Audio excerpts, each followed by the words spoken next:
Hey, how's it going, guys? This is Mattie and Liamo, and today we're going to be talking about gay marriage and how much we oppose it. Nah, just kidding. Matthew doesn't oppose it. Okay, first of all, to get the ball rolling, we're going to talk about Out There documentary with Stephen Fry. Yeah, he met with the guy who came up with the anti-gay law in Russia, and but I mean, this lad just had nothing. He just sat there for the whole time being berated by Stephen Fry. Yeah, he was out of his depth.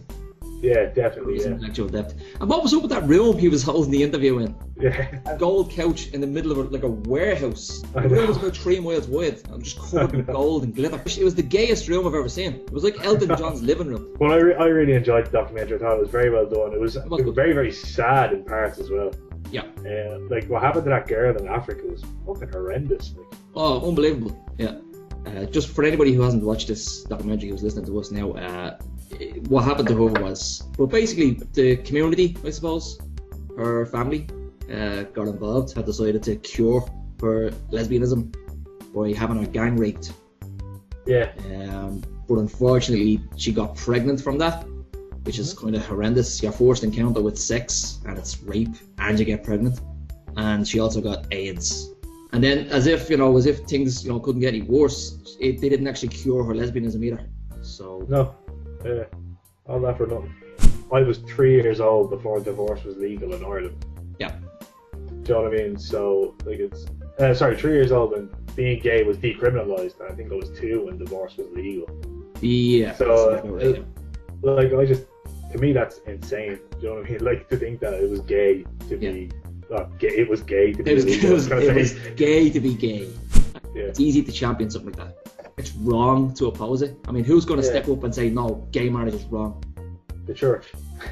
Well, really. That's what's going to happen. When it comes to 2015, you're going to start seeing the proper opposition. You're going to see posters on lampposts and all the comical reasons why gays shouldn't get married, because it's going to ruin kids. Well, they already posted the Archbishop of Kildare, and he was saying that we believe that every child has the right to a mother and a father. Yeah, that's outdated.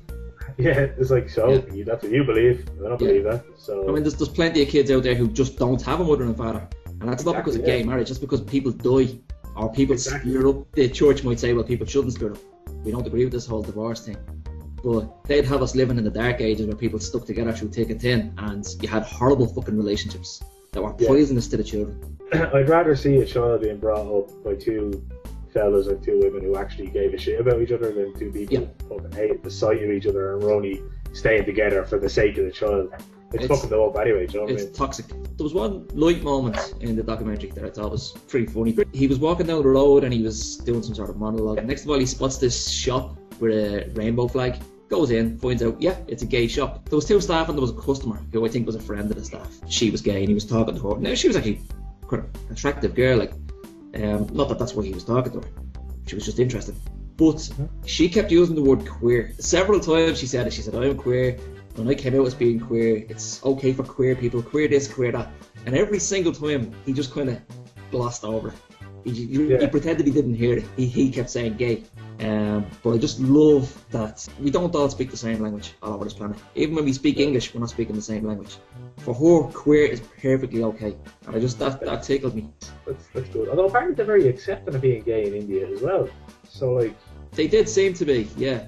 Don't they have all those gods that have, a hoo-ha and a hee-ha? Yeah, a hoo-ha and a hee-ha. We're PG now. The anus, the penis. PC. You're trying to attack me with your penis. Yeah, he's like, you're terrorizing people with your penis. He's like, my penis doesn't terrorize anyone. Actually, Fiona, there are all kinds of groups opposed to gay marriage. All kinds of people are opposed to gay marriage. So important, she said it twice. Muslims, because they're a real shining example of liberal and, letting people live the way they want to live. Yes. Jews, I'm not even going to get started on the Jews. Jews are one of the most hateful groups of people in the world, surprisingly. The whole Holocaust thing didn't teach them anything because they're so racist and just pricks in general, alright? I don't condone the Holocaust. Let's say my wife, let's say she had wanted a church wedding. It would be no skin off my back whatsoever. Skin off my back, is that a phrase? No, Skin up skin your up nose. your nose. Yeah. And a lot of people Right. would say that if you didn't get married in the eyes of God, then you're not married in the eyes of God. Worst case scenario, I leave this house today and I get a bang of a bus and I go to heaven and God is like, alright, well, first things first, you're not married. Okay, awesome. I'm in heaven and I'm not married. Marilyn Monroe is totally going to get it. So I like that. So Jesus had two dads and he turned out alright. And we'll see you next time.